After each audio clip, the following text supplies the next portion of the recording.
السلام علیکم ویورز، میں ناز شاہ آپ کے ساتھ ہوں۔ آج میں آپ کے ساتھ شیئر کروں گی کہ ایک دفعہ ایک نصرانی بادشاہ نے چند سوالات لکھ کر حضرت عمر رضی اللہ عنہ کے پاس بھیجے۔ ان کے جوابات آسمانی کتابوں کی روح سے دینے کا اس نے مطالبہ کیا، اور سب سے پہلا سوال اس نصرانی بادشاہ نے یہ کیا کہ ایک ماں کے شکم سے 2 بچے ایک دن ایک ہی وقت میں پیدا ہوئے، پھر دونوں کا انتقال بھی ایک ہی دن میں ہو گیا۔ ایک بھائی کی عمر 100 سال بڑھی اور دوسرے کی 100 سال سے چھوٹی ہوئی،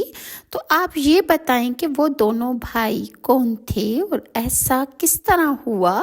کہ دونوں بھائی ایک ہی دن پیدا ہوئے، لیکن ایک بھائی عمر میں بڑا ہو گیا اور دوسرا عمر میں چھوٹا رہا، لیکن ان کی وفات ایک ہی دن میں ہوئی۔ اور دوسرا سوال اس نصرانی بادشاہ نے حضرت عمر سے یہ کیا کہ وہ کون سی زمین ہے کہ جہاں ابتدائے پیدائش سے قیامت تک صرف ایک دفعہ سورج کی کرنیں لگیں، یعنی خطہ زمین کا ایسا کون سا ٹکڑا ہے کہ جس پر صرف سورج کی کرنیں ایک دفعہ پڑی تھیں،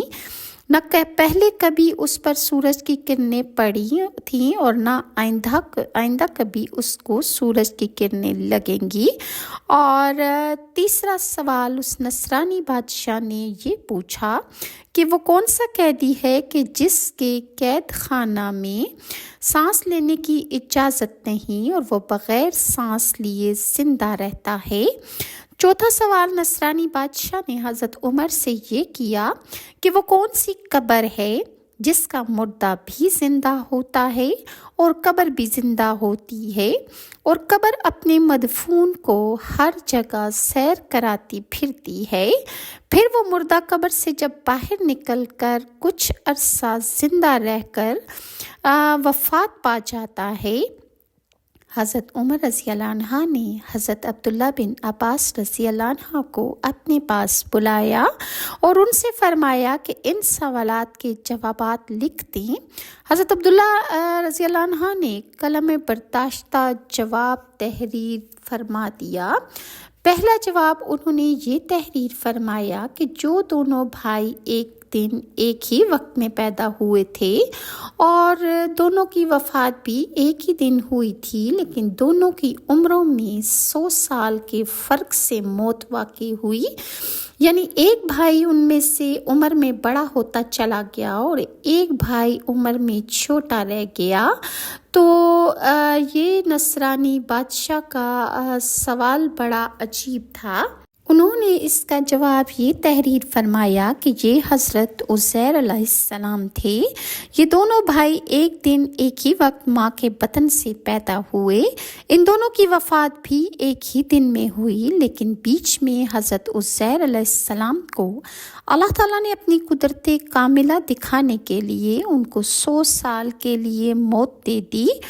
اور وہ وفات پا گئے، کیونکہ انہوں نے دل میں یہ سوچا تھا کہ اللہ تعالیٰ کس طرح انسانوں کو مارنے کے بعد زندہ کرے گا۔ تو اللہ تعالیٰ نے ان کو یہ معجزہ دکھانے کے لیے 100 سال ان کو موت دے دی، اور موت کے بعد اللہ تعالیٰ نے جب حضرت عزیر رضی اللہ عنہ کو دوبارہ زندگی بخشی، جس کا ذکر سورہ آل عمران میں موجود ہے، ارشاد ربانی ہے قرآن کی سورہ آل عمران میں کہ وہ گھر گئے، پھر کچھ عرصہ مزید زندہ رہ کر انہوں نے وفات فرمائی۔ دونوں بھائیوں کی وفات بھی ایک دن ہوئی، اس لیے حضرت عزیر علیہ السلام کی عمر اپنے بھائی سے چھوٹی رہ گئی۔ ان کے بھائی کی عمر 100 سال بڑی ہو گئی، لیکن جب اللہ تعالیٰ نے حضرت عزیر علیہ السلام کو موت کے بعد دوبارہ اٹھایا تو اس وقت ان کی عمر 40 برس تھی۔ جب اپنے گھر لوٹے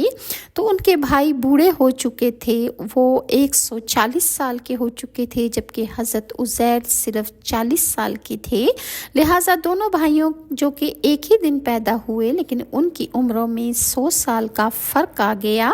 اور اللہ کے حکم سے ان دونوں کی موت بھی ایک ہی دن واقع ہوئی، تو اس طرح دونوں بھائیوں کی عمروں میں 100 سال کا فرق پیدا ہو گیا۔ اور دوسرا جواب جو اس نصرانی بادشاہ نے کیا، اس کا اس طرح تحریر فرمایا گیا کہ وہ زمین کا ٹکڑا کہ جو سمندر کی کھاڑی کلزم کی تہ ہے، کہ جہاں فرعون مردود کو اللہ کے حکم سے غرق ہوا تھا، حضرت موسیٰ علیہ السلام کے معجزے سے اللہ تعالیٰ نے دریا کو خشک کر دیا، اور حضرت موسیٰ علیہ السلام کی ساری فوج اس خشک دریا سے گزر گئی، یعنی پانی دونوں طرف کھڑا ہو گیا اور درمیان سے راستہ صاف ہو گیا، اور اس پر سورج کی کرنیں جو تھیں وہ حکم الہی سے پڑنے لگیں، یعنی حکم الہی سے سورج نے بہت جلد پانی کو سکھا دیا، اور حضرت موسیٰ علیہ السلام اپنی قوم کے ساتھ یعنی بنی اسرائیل کے ساتھ دریا کے دوسرے کنارے چلے گئے۔ فرعون نے جب دیکھا کہ حضرت موسیٰ علیہ السلام دریا خشک ہو گیا ہے اور اس کے درمیان سے اپنی قوم کو لے کر چلے گئے ہیں، تو فرعون اور اس کا لشکر بھی اسی راستے سے زمین میں داخل ہو گیا، تو وہ مردود غرق ہو گیا۔ اس زمین پر سورج کی کرنیں قیامت تک صرف ایک دفعہ لگیں، اور پھر قیامت تک کبھی اس پر سورج کی کرنیں نہیں پڑیں گی، کیونکہ وہ زمین کا ایسا ٹکڑا تھا جس کو اللہ کے حکم سے دریا کناروں پر ہو گیا، اور سورج کی کرنیں اس خطۂ زمین پر پڑی تھیں، اور اب قیامت تک اس کو سورج کی کرنیں نہیں چھو سکتی۔ تیسرا جواب یہ تھا کہ جس قیدی کو قید خانے میں سانس لینے کی اجازت نہیں، اور وہ بغیر سانس لیے اس قید خانے میں زندہ رہتا ہے، وہ بچہ ہے جو اپنی ماں کے شکم میں قید ہے۔ خداوند تعالیٰ نے اس کے سانس لینے کا ذکر نہیں کیا، اور نہ وہ سانس لیتا ہے۔ چوتھا سوال یہ تھا کہ وہ قبر کے جس کا مردہ بھی زندہ اور قبر بھی زندہ، اور وہ مردہ حضرت یونس علیہ السلام تھے، اور ان کی قبر مچھلی کا پیٹ تھی جو حضرت یونس علیہ السلام کو لیے 7 سمندر پھری۔ مچھلی نے حضرت یونس علیہ السلام کو ثابت نگل گئی، اور اللہ تعالیٰ نے مچھلی کو پہلے ہی کہہ دیا تھا کہ حضرت یونس کا خون اور گوشت اس پر حرام ہے، لہٰذا حضرت یونس علیہ السلام مچھلی کے پیٹ میں 40 دن تک رہے۔ مچھلی جگہ جگہ پھرتی رہی تھی، یعنی اس نے 7 سمندروں میں وہ گھومی پھری، یعنی حضرت یونس علیہ السلام کو زندہ قبر میں اس نے سیر کرائی۔ اس کا پیٹ حضرت یونس کے لیے ایک زندہ قبر تھی۔ حضرت یونس علیہ السلام اللہ کے حکم سے مچھلی کے پیٹ سے باہر آئے، تو وہ ایک لمبی مدت تک زندہ رہے، اور اس کے بعد انہوں نے اللہ کے حکم سے وفات پائی۔ اس طرح حضرت عمر رضی اللہ عنہ نے اس نصرانی بادشاہ کے تمام سوالات کے جوابات دیے، اور نصرانی بادشاہ حیران پریشان رہ گیا، کیونکہ حضرت عمر علیہ السلام نے تمام جو جوابات تھے وہ اسلام اور کتاب کی روح سے اس بادشاہ کو دیے تھے۔ اسی طرح ایک سلونی نے حضرت علی رضی اللہ عنہ سے سوال کیا کہ ایک دن امیر المومنین امام علی مسجد بصرہ کے ممبر پر خطاب فرما رہے تھے، اور سلونی قبل قدونی میرے فقدان سے قبل جو کچھ مجھ سے پوچھنا چاہتے ہو پوچھ لو۔ آپ نے فرمایا کہ جو کچھ مجھ سے سوال کرنا چاہتا ہے وہ آ کر مجھ سے سوال کر لے۔ ایک شخص کھڑا ہو گیا اور کہنے لگا کہ اے امیر المومنین، مجھے آپ یہ بتائیے کہ اس وقت جبرائیل کہاں ہیں؟ حضرت علی علیہ السلام نے آسمان کی طرف نگاہ دوڑائی، پھر اپنے دائیں بائیں طرف دیکھا اور فرمانے لگے کہ تم جبرائیل ہو۔ اسی وقت جبرائیل نے پرواز کی اور مسجد کی چھت کو پھاڑتے ہوئے ہوا کی طرح چلے گئے۔ یہ واقعہ دیکھ کر لوگوں نے فریاد کی کہ اللہ اکبر کا نعرہ انہوں نے بلند کیا اور کہا، اے امیر المومنین، آپ کو کیسے معلوم ہوا کہ وہ جبرائیل ہے؟ امیر المومنین حضرت علی نے فرمایا، جب میں نے آسمان کی طرف نگاہ کی تو میری نگاہ نے تمام طبقات آسمان حتیٰ کہ عرش و فرش اور کرسی تک کی مسافت طے کی، لیکن میں نے جبرائیل کو کہیں نہ پایا اور میں انہیں کہیں نہ دیکھ سکا۔ پھر زمین کے تمام گوش و کنار میں نے دیکھا تو اسے میں نے کہیں نہ پایا، تو میں سمجھ گیا کہ یہی جبرائیل ہے۔ اسی طرح حضرت علی رضی اللہ عنہ سے ایک سوالی نے سوال کیا کہ دنیا کے وہ کون سے 7 جاندار ہیں جو بغیر ماں کے پیدا ہوئے؟ حضرت رضی اللہ عنہ نے جواب دیا، حضرت آدم علیہ السلام جو بغیر ماں کے پیدا ہوئے، حضرت بی بی حوا کہ جن کو حضرت آدم کی پسلی سے پیدا کیا، بغیر والدہ کے پیدا ہوئیں، حضرت محمد صلی اللہ علیہ وآلہ وسلم کو معراج پر لے جانے والا براق، اور حضرت صالح علیہ السلام کی اونٹنی جو کہ پتھر سے نکلی تھی، اور اس کو پتھر سے نکلنے کے لیے آپ کی قوم نے فرمائش کی تھی کہ اگر صالح تو سچا ہے تو اس پتھر سے ایک حاملہ اونٹنی پیدا کر دے۔ تو حضرت صالح علیہ السلام نے اللہ تعالیٰ سے دعا فرمائی اور اللہ تعالیٰ نے پتھر سے ایک حاملہ اونٹنی پیدا کی کہ جو ایک دن پانی پیتی تھی اور دوسرے دن پوری قوم پانی پیا کرتی تھی، لہٰذا ان لوگوں نے ضد میں آ کر اس اونٹنی کی کونچیں کاٹ ڈالی اور اسے قتل کر دیا۔ اسی طرح حضرت یونس علیہ السلام کو پیٹ میں رکھنے والی مچھلی بھی بغیر ماں کے پیدا ہوئی تھی، وہ اللہ کے حکم سے اس کی تخلیق ہوئی تھی۔ حضرت موسیٰ علیہ السلام کی عصا مبارک سے بننے والا اشتہا بغیر ماں کے پیدا ہوا تھا۔ حضرت اسماعیل علیہ السلام کی قربانی کے وقت جنت سے آنے والا دمبا بھی ماں کے بغیر اللہ تعالیٰ نے تخلیق کیا تھا۔ اسی طرح حضرت عیسیٰ علیہ السلام نے اللہ کے حکم سے جو چمگادڑ بنائی تھی وہ بھی ماں کے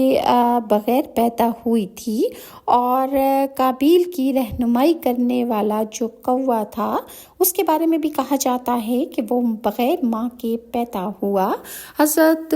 علی رضی اللہ عنہ نے یہ تمام سوالات کے جواب دے کر انہیں حیران کر دیا، اور یہ تمام مخلوق اللہ تعالیٰ کے حکم سے پیدا کی گئی۔ اللہ تعالیٰ فرماتا ہے کن ہو جا تو وہ کام ہو جاتا ہے، کیونکہ اللہ تعالیٰ کی تخلیق سے کچھ بھی بعید نہیں، اس کے کن کہنے کی دیر ہوتی ہے، اور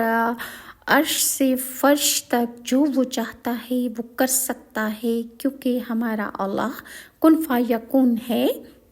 اسی طرح ایک اور موقع پر ایک سائل حضرت علی رضی اللہ عنہ کے پاس آیا اور اس نے آپ سے 4 سوال کیے۔ سائل نے سوال کیا، یا امیر المومنین سب سے قریب چیز کیا ہے اور اس سے زیادہ قریب کیا چیز ہے؟ حضرت علی رضی اللہ عنہ نے جواب دیا، سب سے قریب قیامت ہے اور اس سے زیادہ قریب موت ہے۔ سائل نے پھر سوال کیا، یا امیر المومنین سب سے واجب کیا چیز ہے اور اس سے زیادہ واجب کیا چیز ہے؟ آپ حضرت علی رضی اللہ عنہ نے جواب دیا، سب سے زیادہ واجب توبہ کرنا ہے اور اس سے زیادہ واجب گناہ کو چھوڑنا ہے۔